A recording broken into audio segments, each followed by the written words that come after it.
అన్నమయ్య జిల్లా వ్యాప్తంగా అంగన్వాడీలు చేస్తున్న సమ్మె 9వ రోజు చేరుకుంది. బుధవారం నాడు పీలేరు వాల్మీకిపురం ఐసీడీఎస్ పరిధిలోని అంగన్వాడీ కార్యకర్తలు ఆయాలు భిక్షాటన చేసి తమ నిరసనను తెలియజేశాయి. అలాగే సర్వశిక్ష అభియాన్ కాంట్రాక్ట్ ఉద్యోగులు కూడా తమ సమస్యలు పరిష్కరించాలని సమ్మెలోకి వెళ్ళాయి.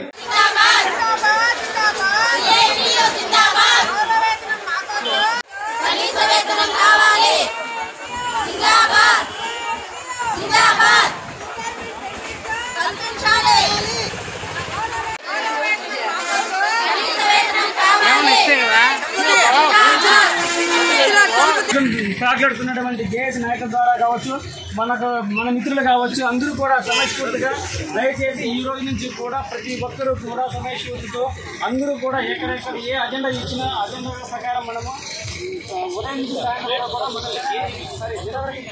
సమ్మెను చేద్దాము. మొట్టమొదటిగా మందస్థానం చేస్తున్నాము. మేమైతే ఎంఐ చేస్తాం. జాతీయంలో ముఖ్యంగా 10 నుంచి సాయంత్రం దాదాపు ఎక్కడ నుంచి 20 నుంచి 25 యాప్లో నుంచి మన ఇన్ఫర్మేషన్ ఉంది. 20 యాప్లో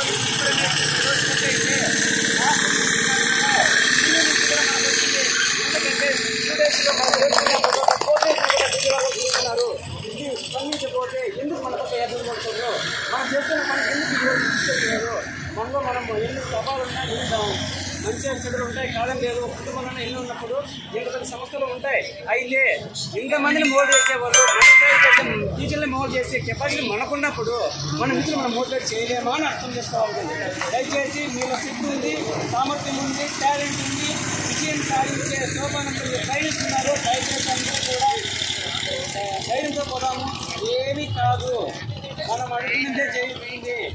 మనకన్నా పన్నెండు ఉద్యోగస్తులు కూడా మన మాటలు వింటున్నారంటే కారణం మనలో ఒక తెలియని ఒక పెద్దలు దేశీయ తరఫున మాకు ఆదేశ దృష్ట్యా సత్యనారాయణ ఉన్నాం. అక్కడ ఉన్న మిత్రులు ప్రతి ఒక్కరు పాల్గొనంటే అందరూ ఇది నుంచి కూడా మేము మోటివేట్ చేస్తాం, అందరూ చేస్తాం.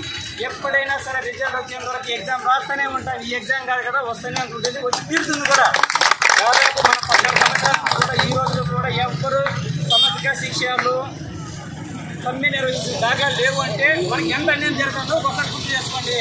ప్రభుత్వము విద్యారంగము, వైద్య రంగంలో అన్ని రకాలు మేము సమూల మార్పులు చేస్తున్నాం, అనేక రకాల మిమ్మల్ని పైకి తెస్తున్నాం అంటున్నారు. ఎక్కడ పైకి తెస్తున్నారు? ఇది సౌత్ టైం కాదా అని అడుగుతున్నా. ఎందుకంటున్నారా? పొమ్మన్లకు పొగ పెడుతున్నారు. ఇక్కడ కాల్చలేక మేము పొమ్మని లేదు కానీ పోతే మేము ఉద్యోగం మేము పోని మనం నిలిచిపోతే నెక్స్ట్ ఉద్యోగాలు వస్తాయా? నిరుద్యోగులకు ఉద్యోగాలు వస్తాయా? మన ప్లేస్ ఇంప్లిమెంటేషన్ అవుతుందా? ఎక్కడైనా కానీ కొత్త పోస్ట్ క్రియేట్ చేశారా? లేదు కదా. మనం పోయినా వాళ్ళు మన తోటి పడిన వాళ్ళు పోతే అంటే రాచోడి పిల్లలు పని అనుకుంటే వాళ్ళు చేసుకోవడం లేకుండా అర్థం చేసుకోవాలా. దయచేసి అర్థం చేసుకోవాలా. ఏ పోస్ట్ రిక్రూట్మెంట్ జరగవు. ఎలక్షన్ టైం వచ్చేసింది. మనము ఓపికతో సహనంతో, ఎందుకంటే మాటే మనం చెప్పాలని చెప్పిన ప్రభుత్వానికి మనం ఈరోజు ఏం చెప్పాలంటే ఈ రోజు ఇస్తారు ఇన్ని సమానం ఇది ఇన్ని పథకాలు ఇచ్చేటప్పుడు ఈ కుటుంబం మనం బతుకుతున్నా వైద్య విద్య రంగంలో మనం పాల్గొంటున్నాం. మనకెందుకు అన్యాయం చేయాలని చెప్పి మోసపోయినాము. దయచేసి మోసపోతుంది.